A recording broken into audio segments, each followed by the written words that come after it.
Subscribe करिए हमारे channel target UP TET CTET को और बेल आइकन को दबाइए। हेलो फ्रेंड्स, मैं रेनू स्वागत करती हूँ आप सभी भावी अध्यापक एवं अध्यापिकाओं का आपके अपने channel target UP TET CTET में। दोस्तों, आज की इस क्लास में हम आपके डीएलएड 4th सेमेस्टर के फर्स्ट पेपर आरंभिक स्तर पर भाषा एवं गणित के पठन लेखन क्षमता का विकास के अंतर्गत सारे के सारे जो अतलग उत्तरीय प्रश्न है उनमें आज हम पार्ट 1 को यहाँ पर कंप्लीट करेंगे। ओनली पार्ट 1 हम देखेंगे। तो चलिए, पार्ट 1 में जितने भी प्रश्न आएंगे आज हम उन सभी प्रश्नों को पढ़ने वाले हैं। तो यहाँ पर देखिए, क्वेश्चन नंबर 1 है, भाषा के प्रमुख अंग कौन कौन से हैं। तो भाषा के अंतर्गत सबसे पहले वर्ण आते हैं, फिर शब्द आते हैं, फिर लिपि है, फिर ध्वनि है, फिर वाक्य है। ये सब भाषा के अंग कहलाते हैं। और दोस्तों, मैं आपको बता दूं कि आपका जो शांति शिक्षा उसको मैंने पूरा कंप्लीट पढ़ा दिया। सामाजिक अध्ययन पूरा सारे बहुविकल्पीय अतलग उत्तरीय पवन सीरीज राजन सीरीज दोनों ही पढ़ा दी है। हिंदी भी मैंने राजन सीरीज पवन सीरीज दोनों ही पढ़ा दी है। तो ये सारे सब्जेक्ट आप देख लीजिए। सारे के सारे सब्जेक्ट को हम एग्जाम से पहले कंप्लीट करा देते हैं, आपकी पवन सीरीज को भी और राजन सीरीज को भी अच्छे से पढ़ा करके। तो देखिए, क्वेश्चन नंबर 1 है, भाषा के प्रमुख अंग कौन कौन से हैं। तो वर्ण, शब्द, लिपि, ध्वनि और वाक्य। फिर है, पठन के 2 उद्देश्य बताइए। पढ़ने के क्या उद्देश्य होते हैं। तो पहला उद्देश्य होता है ज्ञानोपार्जन, ज्ञान को और बढ़ाना। फिर है सामाजिक उपयोगिता, समाचारों को जानने में सहायक और शिक्षा प्राप्ति में सहायक। अब किसी को अखबार पढ़ने नहीं आएगा तो वो कैसे सारी जानकारियों को पढ़ पाएगा जो अखबार में लिखी हुई है। तो इसीलिए पढ़ना बहुत जरूरी है। और यहाँ पर देखिए, जो मुख्य उद्देश्य होते हैं यही होता है कि हम जो भी चीज लिखी हुई है उसको अच्छे से पढ़ करके उस ज्ञान को अर्जित कर लें। क्वेश्चन नंबर 3 पे आते हैं, हलंत किसे कहते हैं। तो हिंदी लेखन में हलंत चिन्ह का अत्यंत महत्व है। हिंदी के छात्रों को हलंत का ज्ञान होना जरूरी है। हलंत से आशय स्वर रहित वर्ण या आधा वर्ण, जैसे क है, क के नीचे हलंत लग गया यानी कि क क्या हो गया, आधा हो गया। ठीक है, ख के नीचे हलंत लग गया मतलब ख आधा हो गया। जैसे बहुत लोग विद्यालय इस तरीके से लिखते हैं, ठीक है, और बहुत लोग विद्यालय इस तरीके से लिखते हैं, आधा द होता है तो द के नीचे हलंत लग गया, तो ये भी सही हो गया। ठीक है, अगर देखा जाए तो ये बिल्कुल सही है नीचे वाला। तो इस तरीके से जो हलंत होता है वो उस वर्ण को आधा कर देता है। क्वेश्चन नंबर 4 है, अयोगवाह किसे कहते हैं। तो अनुस्वार और विसर्ग और आह को क्या कहते हैं, हम अयोगवाह कहते हैं। अनुस्वार यहाँ पर एक बिंदी रहेगी दोस्तों।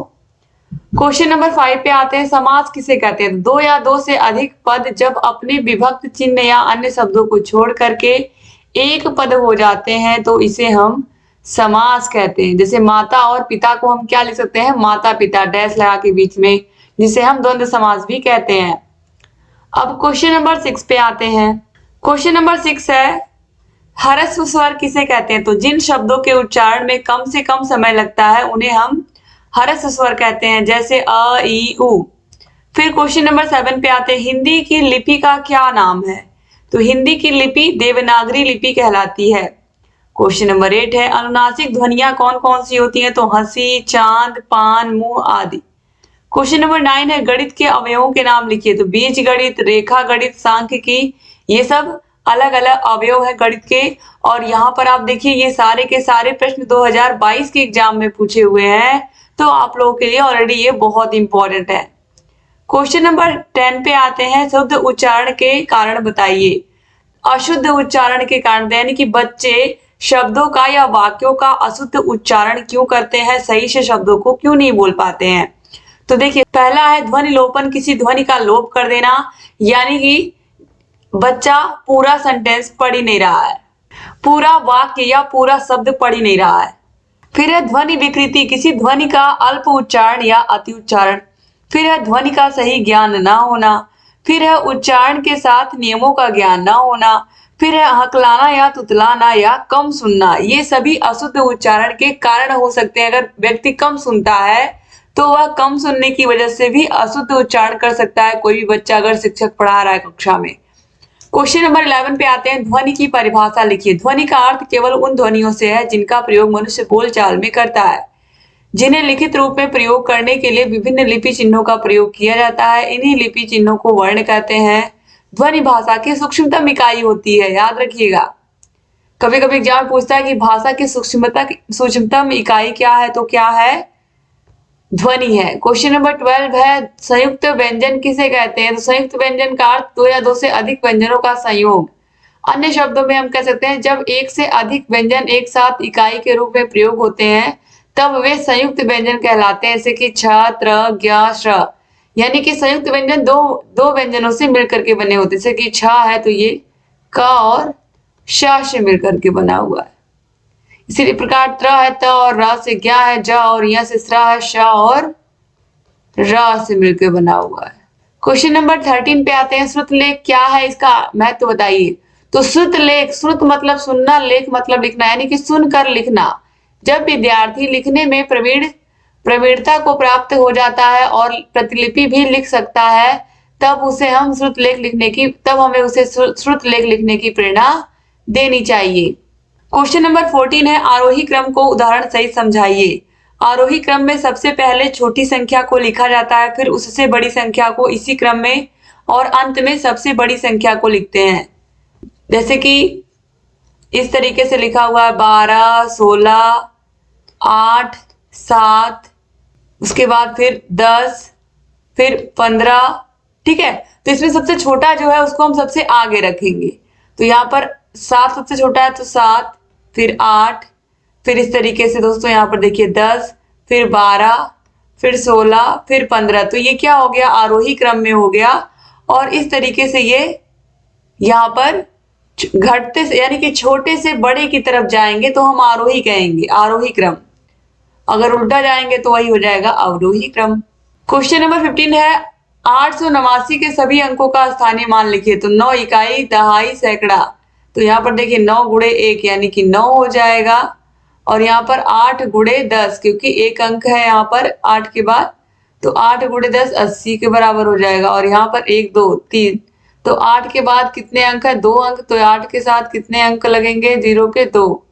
तो यहाँ पर आप देखिए यही यहाँ पर निकल करके आंसर आ भी रहा है। 2022 के एग्जाम में ये भी पूछे हुए प्रश्न है। क्वेश्चन नंबर 16 है भाषाई कौशलों के प्रकार लिखिए। तो भाषाई कौशलों में है सुनना, लिखना, पढ़ना और वाचन। सुनना, लिखना, पढ़ना और वाचन। क्वेश्चन नंबर 17 है सुलेख का महत्व लिखिए। सुलेख शब्द लेख से पहले सु लगाने से बनता है, जिसका अर्थ है सुंदर तथा श्रेष्ठ लेख। भाषा शिक्षक को आरंभ से ही बच्चों में सुंदर लेख लिखने की आदत डालनी चाहिए। जो बच्चा आरंभ में सुंदर लेख लिखता है उसे आगे चलकर और विशेषकर परीक्षा में सुलेखों का जो बच्चा आरंभ में सुंदर लेख लिखता है आगे चलकर उसका हस्तलेख बड़ा ही सुंदर और आकर्षक बन जाता है। प्रतिदिन के व्यवहार में और विशेषकर परीक्षा में सुलेख का महत्वपूर्ण स्थान होता है। अपने से छोटों के लिए स्नेहपूर्ण 4 शब्द लिखिए। तो प्रिय, अनुज, चिरंजीवी और शुभाकांक्षी। अव्यय को 100 उदाहरण समझाइए। तो अव्यय का शाब्दिक अर्थ होता है जो व्यय ना हो। जिन शब्दों के उपयोग से वाक्य में लिंग, वचन, पुरुष, कारक, काल आदि की वजह से कोई परिवर्तन नहीं होता है उसे हम अव्यय कहते हैं। अव्यय शब्द हर स्थिति में अपने मूल रूप में रहते हैं। इन शब्दों को अविकारी शब्द भी हम कहते हैं, जैसे आज, कल, इधर, उधर, किंतु, परंतु, लेकिन, जब तक, अब तक, कब तक, कहां तक। ये सब आपके अव्यय शब्द कहलाते हैं या अविकारी शब्द भी कहलाते हैं। क्वेश्चन नंबर 20 है अनुनासिक ध्वनि युक्त 4 वर्ण लिखिए। तो हंसी है, चांद है, 5 है, मुंह है आदि। क्वेश्चन नंबर 21 पे आते हैं संयुक्त स्वर कौन कौन से हैं, उदाहरण सहित संयुक्त स्वर कौन कौन से हैं विच्छेद सहित लिखिए। तो संयुक्त स्वरों में ओ है, औ है, ए है। तो ओ, औ, ए ये भी होते हैं। तो ए यहाँ पर लिखा हुआ है, ए लिख लेते हैं और री भी होता है दोस्तों, ठीक है। तो यहाँ पर ये सारे के सारों को आप याद रखिएगा।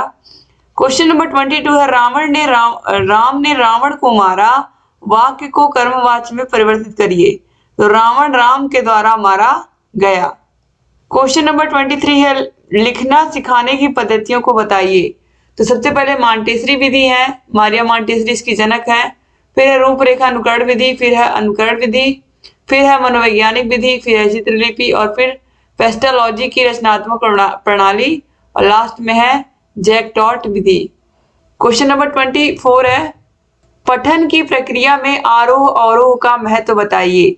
तो पठन की प्रक्रिया में जब तक उचित आरोह अवरोह का समावेश नहीं होता है तब तक उसमें सार्थकता उत्पन्न नहीं होती है, न ही पाठ्यवस्तु का भाव ग्रहण हो पाता है।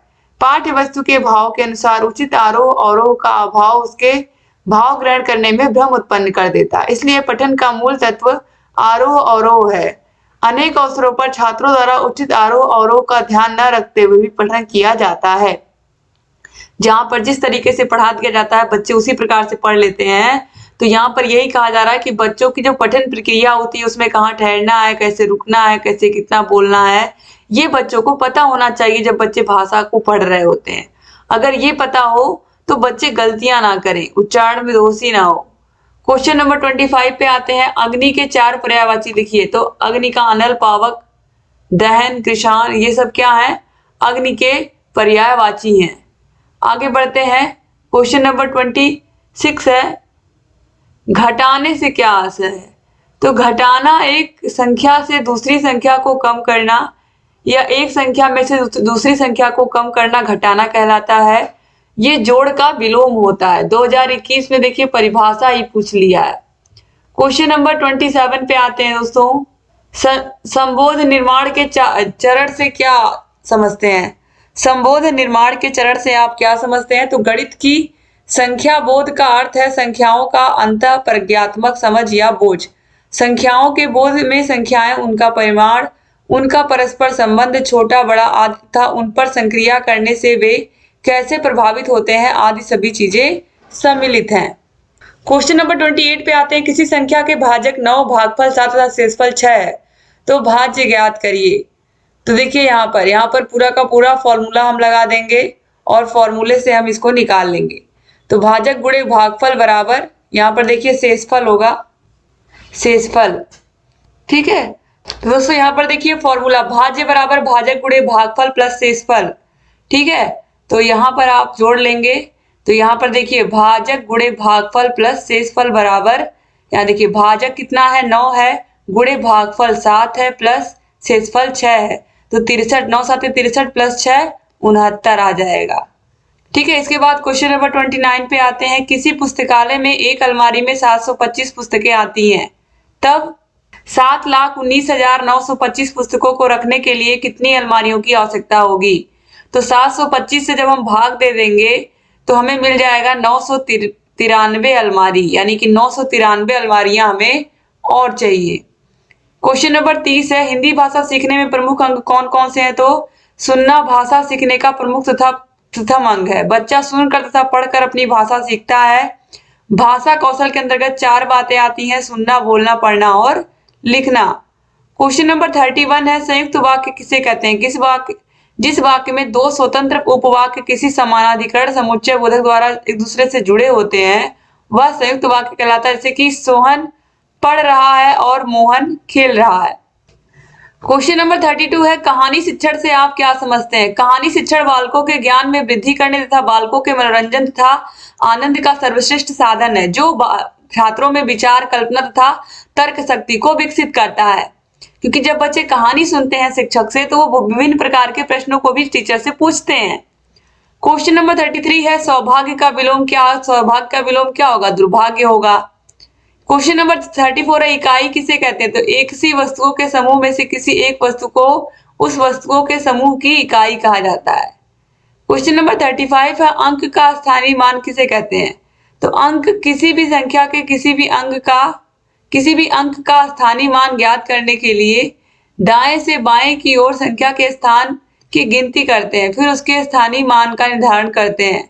अंक के स्थान पर मान का अर्थ होता है वह अंक उस स्थान पर है, जैसे इकाई पर, दहाई पर, सैकड़े पर, हजार पर या फिर लाख पर। देखिए ध्यान से यहाँ पर, जैसे कि यहाँ पर 3, 2, 5, 4 लिखा हुआ है, ठीक है। तो 4 का स्थानीय मान निकालेंगे तो 4 इकाई की जगह पे है, 5 दहाई की जगह पे है, 2 सैकड़े की जगह पे है और 3 हजार की जगह पे है। तो इकाई मतलब 1 से गुणा, दहाई मतलब 10 से गुणा, सैकड़ा मतलब 100 से गुणा और हजार मतलब 1000 तो 1000 से गुणा। क्वेश्चन नंबर 35 तक यहाँ तक आप लोगों ने देख लिया। उम्मीद करती हूँ क्लास आपको पसंद आई होगी। क्लास अच्छी लगी तो वीडियो को शेयर कर दीजिएगा अपने फ्रेंड्स को भी, और अगर चैनल को सब्सक्राइब नहीं किया तो प्लीज सब्सक्राइब कर दीजिए। सारे के सारे विषयों की क्लासेस की लिंक आपको डिस्क्रिप्शन बॉक्स, कमेंट बॉक्स में मिल जाएंगी। और यहाँ आप हमारा कॉन्टेक्ट नंबर देख रहे हैं, इस पर कॉन्टेक्ट करके आप 8 के 8 विषयों के नोट्स हमसे प्राप्त कर सकते हैं हाथों से लिखे हुए। एक बार फिर से आप सभी भाई बहनों का बहुत बहुत शुक्रिया। थैंक यू सो मच दोस्तों। जहाँ कहीं कोई भी डाउट हो हमसे पूछते रहिए। आपकी क्लासेस को हम लेकर के आप लोगों के लिए क्लासेस लेकर के आते रहेंगे और आपकी तैयारी को बेहतर से बेहतर बनाते रहेंगे। जय हिंद दोस्तों।